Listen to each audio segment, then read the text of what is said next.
उन आलोचनात्मक और अगर वह तथ्यपरक आलोचना है तो आप बहुत सारे कार्यों को भी सजगता के साथ और सुलभता के साथ आम जनमानस तक पहुंचाने में मदद करते हैं। और इस दिशा से सत्ता पक्ष और विपक्ष मिलकर के अगर 25 करोड़ जनता के हितों के लिए कार्य करने के लिए प्रतिबद्ध हों तो बहुत सारी समस्याओं का समाधान स्वतःस्फूर्त भाव के साथ होता हुआ दिखाई देता है। और इसलिए मैं धन्यवाद दूंगा उन्हें कि आज उन्होंने इस मंच के साथ शेयर करके अपने आप को ई विधान के साथ जोड़ने का कार्य किया है। उत्तर प्रदेश में विगत 5 वर्ष के अंदर अनेक कार्यक्रम हुए हैं। हमने 2 वर्ष पहले ही पेपरलेस बजट भी इसी माननीय सदन में हमारी सरकार ने प्रस्तुत किया था और उस समय भी मैंने माननीय सदस्यों के मन की इस पीड़ा को देखा था कि वास्तव में हम लोग क्या वन नेशन वन एप्लीकेशन के आदरणीय प्रधानमंत्री जी के उस विजन के अनुरूप इस कार्यक्रम को आगे बढ़ा पाएंगे। और मैं धन्यवाद दूंगा कि आज वह सपना साकार हुआ है जब नेशनल ई विधान एप्लीकेशन के साथ ही हमारी पूरी की पूरी ये विधानसभा ई विधान के रूप में बदल करके माननीय सदस्यों के कार्य को और भी सहज और सरल बना दी है। अब आपको बहुत मोटा बैग लेकर के आने की आवश्यकता नहीं पड़ेगी। बहुत बार होता था कि माननीय सदस्य जब सदन में आते थे तो अपने एक सहायक को साथ में लेकर के चलते थे और बहुत बार तो इस बात को लेकर के सुरक्षा कर्मियों के साथ उनकी बकझक होती थी कि साहब मेरा बैग लेकर के अंदर तक मेरा सहायक आए। मुझे लगता है कि ई विधान के बाद आपका कार्य और भी सरल होने जा रहा है, लेकिन तकनीक में पारंगत होना, तकनीक को सकारात्मक भाव के साथ लेकर के वह प्रदर्शन की वस्तु नहीं होती है। तकनीक को आम जनमानस के कल्याण के लिए, लोक कल्याण के लिए उपयोगी बनाने के लिए उसका प्रशिक्षण और फिर उसका अधिकाधिक सदुपयोग हम कैसे कर सकते हैं, इस दिशा में अगर हम सकारात्मक भाव के साथ कार्य करेंगे इसके अच्छे परिणाम सामने आएंगे और एक स्वस्थ चर्चा परिचर्चा को आगे बढ़ाने में भी हमें मदद मिलेगी। मुझे प्रसन्नता है कि आज यहां पर माननीय लोकसभा के अध्यक्ष जी का मार्गदर्शन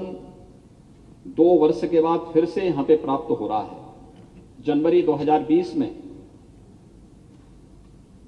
आप यहां पर एक कार्यक्रम की जिससे इसी सदन में संबोधित करने के लिए आए थे, जब तमाम विधानमंडलों से जुड़े हुए माननीय पदाधिकारी और स्पीकर्स यहां पर उपस्थित होकर के कैसे हमें संसदीय कार्य प्रणाली को और भी मजबूत बनाना है, इस दिशा में एक स्वस्थ परिचर्चा को आगे बढ़ाने का कार्य हुआ था। 17वीं विधानसभा इस दिशा से बहुत समृद्धशाली रही। यद्यपि 2 वर्ष का कार्यकाल हम लोगों का वैश्विक महामारी कोरोना से जूझते हुए उसके प्रबंधन में व्यतीत हुआ, लेकिन उस संकट के दौर में भी, चुनौतियों के बीच में भी कैसे रास्ता बनाया जाना चाहिए, प्रधानमंत्री जी के मार्गदर्शन में, उनके नेतृत्व में न केवल सरकार ने बल्कि विधानसभा ने भी अपने कोई सत्र बाधित नहीं होने दिया। हां, ये जरूर रहा कि हम लोग जो सदन की स्ट्रेंथ थी उतने माननीय सदस्यों को एक साथ यहां नहीं बिठा पाते थे। हमने वर्चुअल जुड़ने की भी परमिशन दी है। जो बड़े बड़े स्क्रीन लगे हुए हैं, इसी बात के लिए उस समय भी स्थापित किए गए थे। कि हम इस स्क्रीन का उपयोग कर सकें और कोई मान्य सदस्य जो 60 साल से ऊपर का है, पहले से किसी बीमारी से ग्रसित है, अगर वह चाहे या अस्वस्थता की स्थिति में है तो वह चाहे तो वर्चुअली भी जोड़ करके सदन की कार्रवाई का में भागीदार बन सकता है। और उस समय भी सदन का कार्य हो सकता है कि हमने सदन की कार्यप्रणाली को नियमित चलाया, हां उसकी अवधि को सीमित किया गया, लेकिन सदन तब भी चला। सरकार ने अपनी सारी गतिविधियों को चलाया, कोविड प्रबंधन का एक मॉडल खड़ा करने का प्रयास किया। उस चुनौती से जूझते हुए आज हम लोग एक नई विधानसभा की ओर आगे बढ़ रहे हैं। 18वीं विधानसभा का गठन होना और 18वीं विधानसभा के गठन के साथ ही ई विधान लागू होना और उसके प्रशिक्षण का भी कार्यक्रम। कल मैं स्वयं यहां पर आया था, मैंने पूरे सदन का अवलोकन किया था, मान्य सदस्यों के प्रशिक्षण के कार्यक्रम को भी देखा।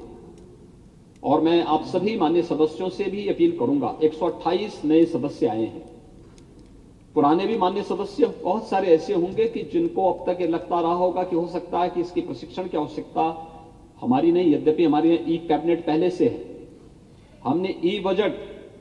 2 वर्ष पहले ही प्रदेश में यहां लागू कर दिया था, लेकिन मेरा आप सबसे अनुरोध होगा